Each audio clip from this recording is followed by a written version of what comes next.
అన్న కొంచెం ఓకే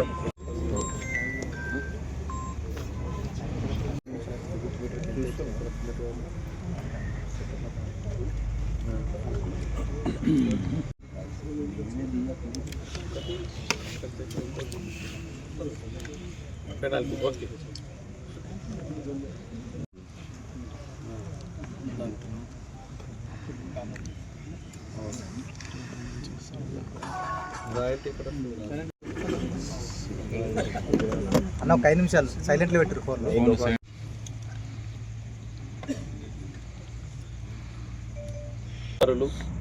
రాజకీయ కోణంలో ఆలోచించి నన్ను బదనాం చేయడానికి ప్రయత్నించడం విషయం మీ అందరికీ కూడా తెలిసి ఈ విషయం కోర్టులు ఉంది, దీన్ని ఎక్కువ మాట్లాడద్దు. కాకపోతే బాధ్యత లేని వ్యక్తులు చేసినటువంటి పనికి వివరించుకోవాలా, మళ్ళీ కోర్టుకు కూడా అవసరమైతే చెప్పుకోవాల్సిన పరిస్థితి వస్తుంది. కనుక నేను ఎక్కువ మాట్లాడకుండా ఒక 2 విషయాలే దీనిపైన మాట్లాడి దీని వెనుక ఏం తతంగం జరిగింది, ఎందుకింత పెద్ద ఎత్తున దుష్ప్రచారం చేసిండ్రో దాని మీద మాట్లాడతాం. ముఖ్యంగా బస్సుల మీద 5% స్లాబ్ ఆర్ 12 లేదా 12% స్లాబ్ ఉంటుంది. ఒకవేళ 12% స్లాబ్ పెట్టుకుంటే కస్టమర్ నుంచి 12% కలెక్షన్ చేసి ఏవైతే వస్తువులు మనం కొంటామో ఆ వస్తువుల ద్వారా ఏదైతే జిఎస్టీ కడతామో దాన్ని క్రెడిట్ తీసుకోవచ్చు, మాఫీ చేసుకోవచ్చు అనే ఉద్దేశంతో గవర్నమెంట్ 12% వసూలు చేసుకొని 12% కట్టే దాంట్లో మనం ఏవైతే వస్తువుల ద్వారా ఇతర కంపెనీలకు జిఎస్టీ కట్టామో ఆ జిఎస్టీని అంతా రాబట్టుకోవచ్చు అనే ఉద్దేశంతో తెలంగాణలో 12% ఛార్జ్ చేయడం జరిగింది. మరి జిఎస్టీ వ్యవస్థలో ఈ రాష్ట్రంలో 12% వేస్తే పక్క రాష్ట్రాల్లో 12% వేయాలని ఇక్కడ ఖచ్చితంగా లేదు, 5% వేసుకోవచ్చు అనే నిబంధన ఉంది. మరి ఆ నిబంధనకు లోబడి రాష్ట్రంలో 5% 12% ఛార్జ్ చేస్తూ పక్క రాష్ట్రాన్ని మహారాష్ట్ర కానీ, కర్ణాటక కానీ, గుజరాత్ కానీ, పూణే కానీ, అహ్మదాబాద్ కానీ, మధ్యప్రదేశ్ కానీ, మహారాష్ట్ర కానీ, ఛత్తీస్గఢ్ కానీ, ఒరిస్సా కానీ ఎక్కడ రాష్ట్రంలో వ్యాపారం చేసినా 5% వేసుకునే వెసులుబాటు జిఎస్టీ మనకు కల్పించింది. మరి దాంట్లో భాగంగా ఇక్కడ 12% వేస్తూ పక్క రాష్ట్రాల్లో 5% ఛార్జ్ చేసి గవర్నమెంట్ కూడా టైం టు టైం చెల్లించబడుతుంది. కానీ కొంతమంది అత్యుత్సాహం వల్ల 5% కాదు నువ్వు 12% కట్టాలని చెప్పి 28 కోట్ల లెక్కబట్టి నేను కట్టాలని అడిగింది. నా ఇంటికి నాకు నోటీసులు పంపించిండ్రు.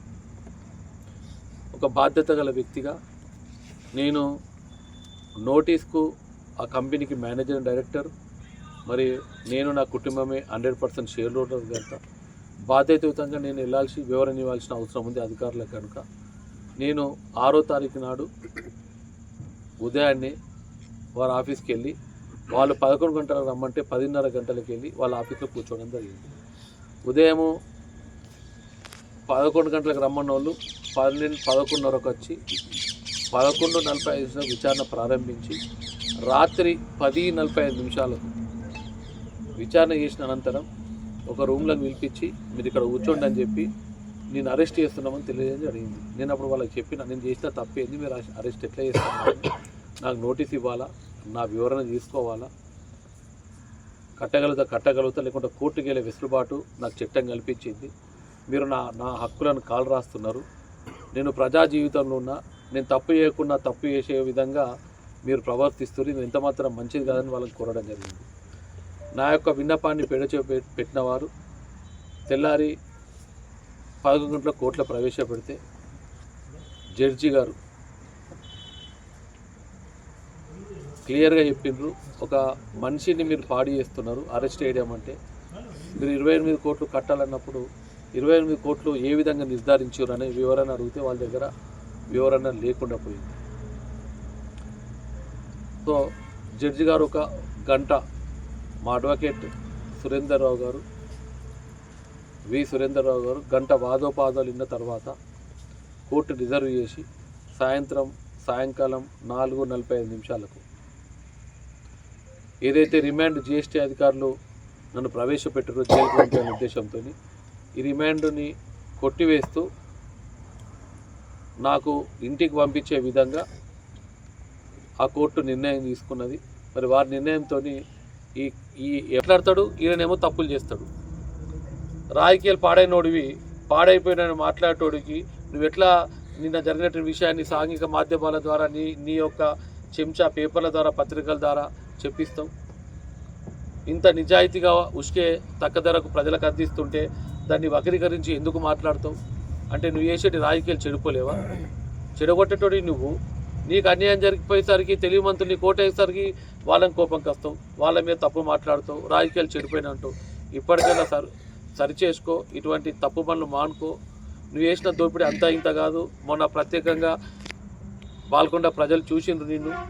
ఒక 15% ప్రజలు నీ యొక్క దొంగ డబ్బులకు ప్రభావితమైనట్టు కనుక మేము ఓడిపోయినా నువ్వు గెలిచిన ఫలితాలని తారుమారైనాయి. ఒకవేళ అదే ప్రజలు 15 ప్రజలు, మన దేశంలో కొంత అక్షరాస్యత ఉంది, ఇంకా ఆలోచన లేని శక్తులు ఉన్నాయి. అటువంటి వారి వల్లనే ఓటమి చెందినాం. 80% మంది అంటే నీ పార్టీకి అభిమానులు నీ పార్టీకి ఉన్నారు, నాకున్న వాళ్ళు నాకున్నారు. తటస్థులందరూ కూడా 80% మంది మా వైపు ఉన్నప్పటికీ 15% ప్రభావితం కావడం వల్ల ఈ యొక్క ఫలితం తారుమారైంది.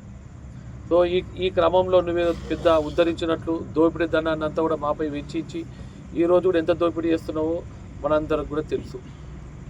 ఉష్కే తక్కువ ధరకు అందిస్తే వాళ్ళని ఎంఆర్ఓలను ఫోన్ చేసి బెదిరిస్తాం. నువ్వు ఎక్కడ దోపిడీ చేయలేవు. మిషన్ భగీరథ పైపుల ఫ్యాక్టరీలు పెట్టుకున్నావు, పైపులు వేసినావు లేదో బిల్లు చెప్పుకున్నావు. పాత ట్యాంకులకు రంగులేసి బిల్లు చెప్పుకున్నావు. చెక్ డ్యామ్లన్నీ కట్టినావు. చెక్ డ్యామ్లన్నీ కట్టి ప్రజల అవసరాలకు కాకుండా నీ అవసరంకు నీ ధనార్జనకు చెక్ డ్యామ్లను కట్టి మొత్తం ప్రజలని ప్రజలను నాశనం చేసినావు. ఎక్కడైతే చెక్ డ్యామ్ కట్టినావో అక్కడ అన్నీ కూడా పంట పొలాలన్నీ నష్టపోయిన పరిస్థితి మనం చూసినాం. ఉదాహరణకు బెజ్జోరా తీసుకొని, గోనుగొప్ప తీసుకొని, వడాపింగల్ తీసుకొని, సుంగెడ్ తీసుకొని, మోతి.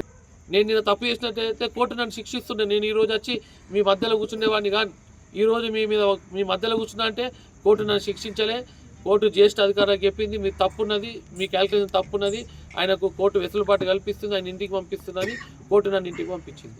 దాన్ని పట్టుకొని ఈయన ఎక్కడ మా బంధువులల్లా, మా మిత్రులల్లా, ఈ పార్టీ కార్యకర్తలతోని సోషల్ మీడియాలో, పేపర్లల్లా, ఆయనకు ఉన్నటువంటి సంబంధం వల్ల ఉన్నటువంటి ఛానళ్ళల్లో విపరీతంగా బద్దం చేసే ప్రయత్నం ఏం చేసినా చెంప చెల్లుమనే విధంగా కోర్టు తీర్పు వచ్చినందుకు కోర్టు కూడా ప్రత్యేక ధన్యవాదాలు తెలియజేస్తున్నా. మరి మళ్ళొకసారి చెప్తున్నా, నువ్వు బట్టాపుడు దొంగ ఉంటావా లేకుంటే నీ పేరు కాపాడుకుంటావా?